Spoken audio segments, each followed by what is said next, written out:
I don't know if I'm prepared to tell you this, but I think the zombie virus may appear sooner than we expected.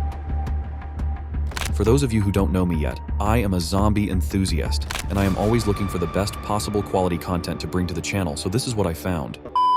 This story traces back to its initial discovery in captive mule deer at a wildlife research facility in Colorado during the late 1960s. Initially, scientists observed abnormal behaviors and neurological symptoms among these captive deer. Researchers identified zombie deer disease as a transmissible spongiform encephalopathy, TSE, a group of diseases characterized by the abnormal folding of proteins, prions, that trigger degeneration in the brain. The disease gained its name due to the slow and wasting effects it had on the nervous system of affected animals, leading to their eventual demise. The precise origin of CWD remains a topic of scientific inquiry, but theories suggest a possible natural occurrence that might have existed unnoticed in wildlife for an extended period before its detection. The disease's natural reservoir might have existed in a small number of cervids before spreading across populations. However, the specific mechanisms behind its initial emergence remain speculative. The spread of CWD has been a cause for concern among wildlife biologists and conservationists. Transmission mechanisms include direct contact between infected and susceptible animals, exposure to contaminated environments where bodily fluids are present, and the ingestion of infected tissues or plants.